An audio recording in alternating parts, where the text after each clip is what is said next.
Well, hello there, my fellow conspirator and conspirators. It is, of course, none other than I, your boy, Matty Milligan, and this is episode number 36 of the Underground Marketing Conspiracy. Whoa! Today I'm going to be talking about the most influential marketing entrepreneurs who personally I found helped me out really become an entrepreneur and really taught me the most about sales and marketing in general. Now, I could go on and on and on about how I feel that my father was my biggest influence in helping me become an entrepreneur. And unfortunately, he passed away when I was only 15 years old from colon cancer. So, and right before he passed away, there was a time when he was in and out of consciousness because he was on so much morphine to ease the pain. And there was one day when he came out of it and we had a really deep conversation. And he basically told me that there were two things that he wanted me to do. Number one was take care of my mother, and number two was to become an entrepreneur. And I struggled with this for a very long time. I worked for other companies. I didn't have the confidence and faith in myself to just truly become an entrepreneur. And I'll go into another story another time on how he actually showed me some stuff before he got sick on sales and marketing. And they were actually very valuable lessons. And I think, though, that the main entrepreneurs that gave me the confidence and faith to go out on my own and start my own business and businesses and really grow my personal brand. I think the number one was Gary Vaynerchuk. I think his book Crush It. I'd read so many books before I found Crush It, and I'd really at one point found that I wanted to focus on learning more about marketing. I understood sales. I'd done it for a long time. I'd been doing customer service as well, and I really realized that I knew nothing about marketing. And it was a skill that I could acquire. And I read his book Crush It, and there was a section in there that goes through these steps on how to start a business and how to use social media at first. And this is stuff from over 10 years ago at this point, but you can still use it today. Even his book Crushing It, which goes in depth and shows examples of these strategies. And the strategy is very simple. It's like you set up your social profiles, you set up a very basic simple website or even a funnel in terms of web pages and follow-up emails. You set that up, and then you just go out and network with people, and you comment on their stuff. And he talks about picking a niche too, obviously. So you go out and you network with other people, and you drive them back to your own channel where you're creating your own content, right? So again, it's very simple. Step one, create a website, I would say. Or sorry, step one, choose your niche and really niche down as much as possible. Step two is set up your website. Step three, set up your social profile. Step four, start creating content. Step five, go out and networking. Go out and network. And I think you have to do step 4 and 5 a bunch of times, and then you can optimize your website and your other stuff over time. But that's really how you get started in driving free traffic to yourself. And this is, again, he recommends working your full-time 9 to 5, and then at night working from, I think he said, like 8 or 9 until 1 or 2 a.m., and then doing that every day for a while. And this is what I did to leave my job and essentially save up. So it totally works. And again, it's a free strategy if you don't have money to pay for ads to speed everything else up. But this is a good strategy I would just recommend starting out if you have no money and you do want to sell your own stuff. And having content is awesome because I see lots of people on online when they're trying to network, and it's like, oh, just direct message me. And that has absolutely no value. And I'll go more in depth into what I feel about that strategy in the future. So next person I found very influential was Seth Godin. I've read a lot of his books. I've read Permission Marketing, Tribes, Purple Cow, The Icarus Deception, his book Lynchpin. Awesome marketer, tons of awesome information. Probably one of the best blog writers as well. One thing he inspired me to do, and what I realized after listening to him and another person that I found out only recently who's been creating a piece of art every day for over 12 years straight and posting content consistently for 12 years every single day, no matter what, just carves out the hour or so it takes to create a piece of art and just put it out there every day, right? And with Seth Godin, he was one of the original bloggers. I think he started in the late mid 90s or something like that. And he just started blogging every single day. So now if you just type in Seth into Google or Yahoo or Bing or whichever search engine that you want to use, just type in the word Seth and he's going to be the first option because he blogs every single day and it's consistent content over time. And even by doing that, you're going to carve out a couple of good ideas and find really your best ideas that resonate the most with people. And then they really write the table of contents for you if you do want to bring out a book in the future. Like this helps you find the topics that people want you to talk about the most. And then you can really cover those in depth in the future. And I think his book Tribes as well is really good. He actually talks about Gary Vaynerchuk in Tribes as well, where he talks about building your own tribe, your own community of people, and why they need your leadership to step forward. Because a lot of people don't want to be the leader. They definitely want to take action, but they don't want to be the person making all those important decisions. So this is why he really talks about creating a tribe. And I've had a lot of people ask me if I'm going to create a Facebook group, and I've thought about it, and I don't know, it's something where I'm like, all right, should I do that? And then would I have them pay to be in a mastermind? Like, well, should I just have a free one like a lot of people do and then use that? And for me at this point, it's like, all right, like let me see if people even want me to create a group for them at this point. And maybe if enough people let me know that they want me to create them a group, then I will create some sort of Facebook group. And I've also considered doing in-person business meetings. And this would be definitely something where it's paid, where I'd pay myself the same amount as everyone else to be into this mastermind. And it just allows you to network with some people and grow your businesses together, share strategies, help each other with technical things, and really just mastermind and share your own stuff. And I think that online masterminds are totally valuable. You should definitely invest in those. But I think in-person masterminds and one-on-one coaching is also very important in terms of getting mentorship and just increasing your knowledge and getting feedback on how you're doing, as well as just improving your sales and marketing strategy, finding awesome business books you can talk about, etc. All right, so next person is Frank Kern.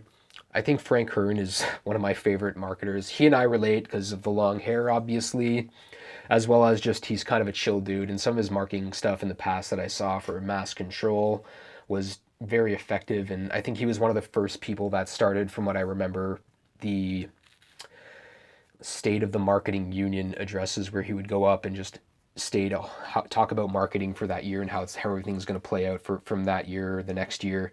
I found that very interesting as well. And he's done millions and millions of dollars, and he's very good at creating these big ideas and really just running with them. Like intent-based branding, I think, is a very cool strategy, as well as dynamic consumer behavior response marketing. Those two things alone are absolutely genius. And he has this one technique I've seen him do with the whiteboard where he makes it all confusing and basically is like, hey, if you want help and you don't know how to do this, then I know how to do this, and just get in touch with me at this phone number or go to this website right now. And he was one of the first people that inspired me. I found out about him through a Tony Robbins video I watched where Tony Robbins interviewed John Reese, who's also another internet marketer who made $1 million in one day selling this product called Traffic Sequence, which the next person I'm going to talk about in a second actually bought and is rebranding right now, or rebranded the whole thing into something else. But Tony Robbins interviewed Frank Kern and John Reese, and they were just talking about future pacing, and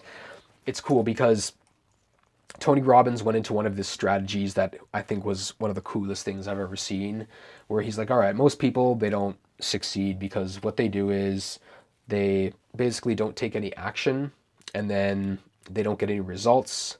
So that lowers their belief. And then there was a fourth part that I forget, but it was basically just this cycle that Tony Robbins goes through.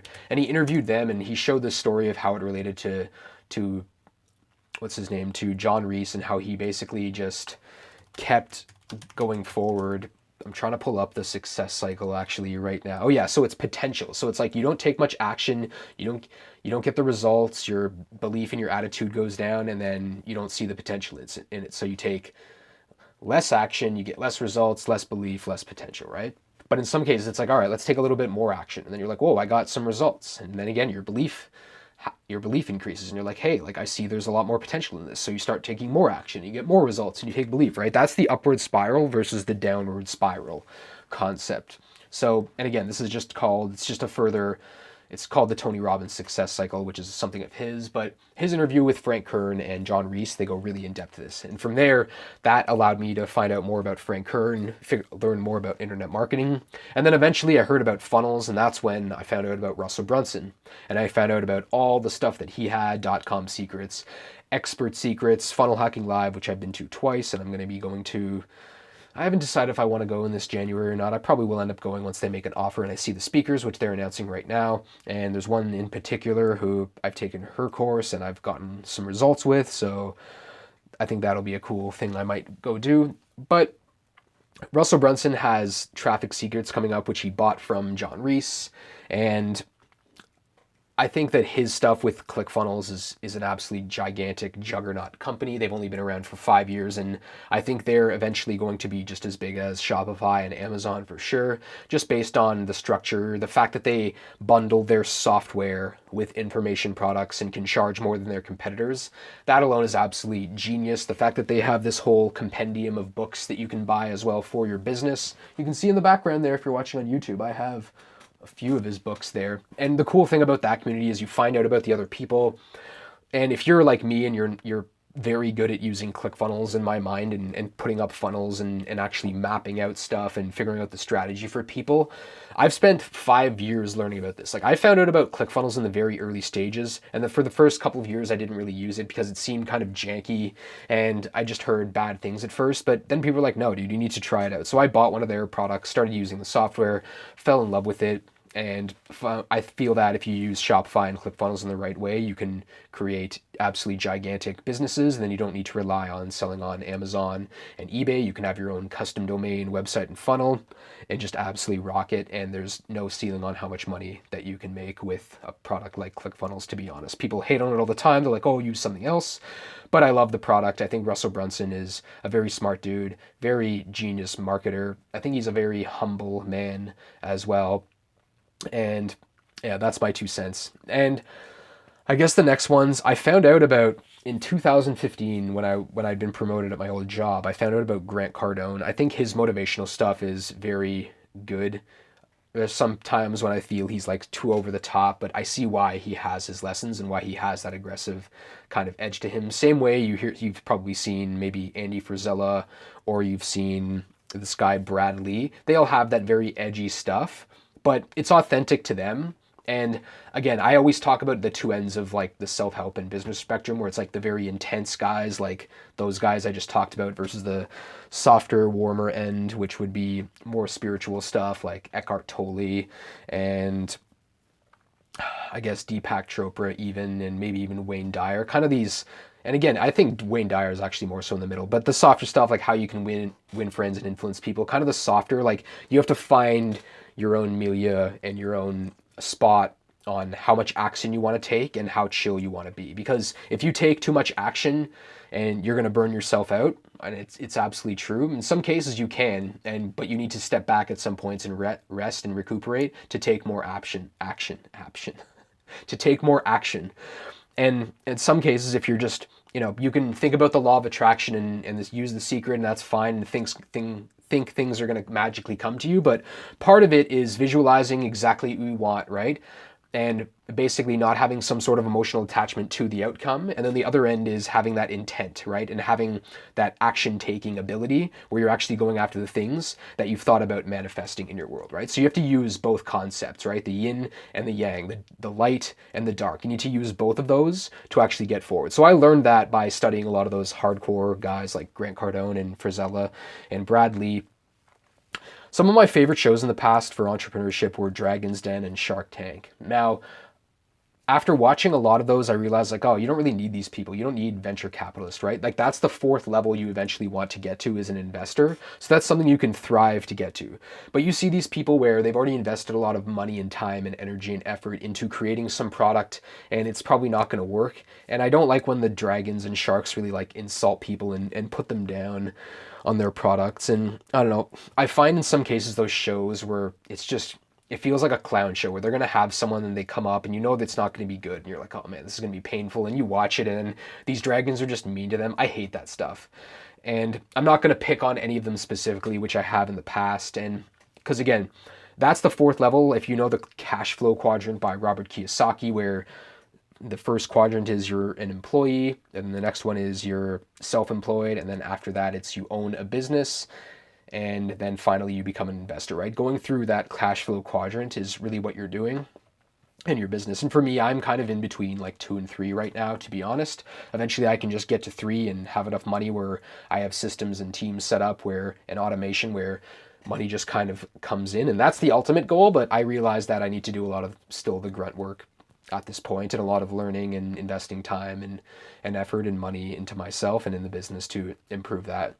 But ultimately, you want to get to that level number 4. But this is where you can be a complete jerk, or you can be very humble, and you can be very modest in the way that you approach other businesses, right? And you don't necessarily want to take advantage of them. You definitely do want to find people that are good entrepreneurs, because you're not buying into their idea. Ultimately, you're buying their money. You're putting your money as an angel investor into that person behind the business, right? So their idea might be great, but if the person isn't there and they're not bought into their own thing, and you don't really see that kind of glimmer of optimism and of passion in their eye, then it's not a worthwhile investment. And yeah, I don't have anything against all of them. Like, I think Robert Herjavec, like, awesome entrepreneur. Even Mr. Wonderful, I make fun of him a lot, but I think he's an awesome entrepreneur. I think the dude who owns Boston Pizza, Jim, he's a little kind of stiff, but he's still an amazing entrepreneur and business person. And sure, all of these people, their opinions differ from mine, but even the, what's her name, Manjeet Minhouse, she can be kind of irritating sometimes and very direct, which is why I like the fact that they have Michelle Romanov on the show, because she's a good contrast to her, right? She's more like soft, and I don't know, Michelle Romanov I think is like super attractive, honestly. Like, not just the way she looks, but also just the fact that she's an entrepreneur. Anyways, that's a whole other story. A couple of my biggest influences as well, and these are probably the last ones. So I like writing. I like lexicon. I like the English language, right? Sure, I speak French as well because I'm French Canadian. My family's originally from Montreal. But I think the English language is awesome, right? And I think the fact that I have some Irish roots adds more to that, right? And I like reading. Like, I've read over 1,000 books in the last 7 or 8 years. I love reading classics too. Like, I love Shakespeare because he invented a lot of words, like bubble, for example. And I just enjoy really understanding people and hearing stories, right? And there's a lot of classic literature, I think, where you can take some stories and lessons from those and really use those in your content when you're creating them these days. But I like George Carlin as a comedian because he was the same way. He would have these routines on HBO. His memorization was just absolutely amazing. And at some point in his career, he shifted from really just being this kind of corporate yes man into doing his own thing, right? He started letting his hair grow. He started letting his beard out. His jokes started getting more edgier. The older he got, they became dirtier and dirtier in some cases. But simultaneously, some of his rope material, where he would piece together these long, intricate pieces with the perfect words strung together, I just thought they were absolutely brilliant. And when he would contrast those with those stupid jokes, like he would open the set with a really stupid, like, dumb joke that anyone would probably like find dumb and roll their eyes to, just like a quick gag to open, and then go into some of the most genius political satire and commentary I've ever heard in my entire life. And the fact that he really did this all himself, and he was really one of the reasons why HBO is so big now, and why other comedians became really huge as well. Like, he was someone that really inspired me as well to just become a good writer. And he really didn't care what people think. He didn't have any sort of agenda, whether that was like political or environmental or, I guess, just business agenda either, to make money.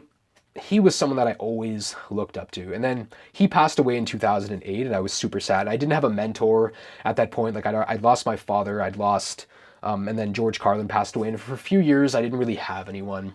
And at this point in my life too, this is over 10 years ago, I wasn't really reading that much either. And then eventually I found out about this one dude. Like, I was really looking for confidence, so I started reading all sorts of books, and then I found this one dude's YouTube channel. I thought he had really interesting ideas, and I disagree with a lot of the stuff that he says, and I necessarily agree with a lot of the stuff that he does, a lot of the actions that take, the way he runs his business, the way he treats other people in some cases.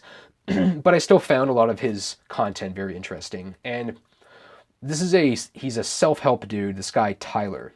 And you might have heard of him, Tyler Durden. He's in the book The Game by Neil Strauss.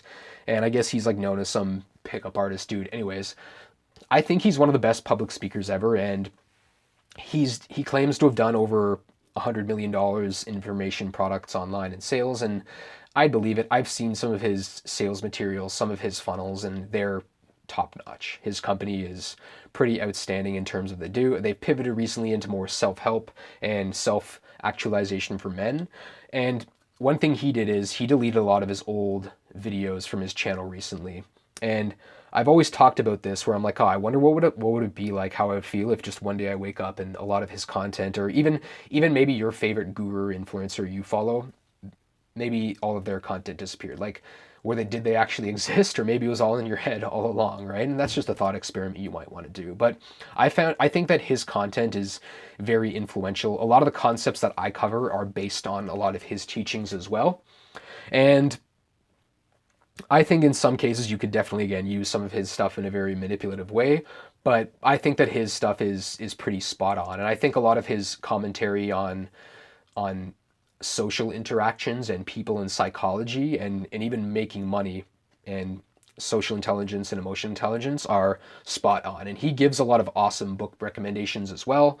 So he's someone that I've always kind of, followed and really just, seen as someone that is a very good entrepreneur. And again, does what he wants when he wants, doesn't take crap from anyone else. He's definitely done some stuff where it's questionable in the past, but I think again you can learn from him and his failures and use those so you yourself do not repeat them in the future. Wow, I jammed a lot into this one episode. You might actually need to go back and listen to this too a few times and write down those names, because I just spewed out a lot of different stuff from the short list that I wrote down here. But those were the most influential marketing entrepreneurs who have really influenced me throughout probably the last 10, 15 years of my life. If you did find this useful, I would consider subscribing to this channel, or in fact, even going back and listening to a few other episodes wherever you are listening to this podcast, or if you're watching this on YouTube, you can even ring that little notification bell and you'll be updated when the next episode will drop of the Underground Marketing Conspiracy. Once again, I am your boy, Matty Milligan, and I will see you next time. Whoa!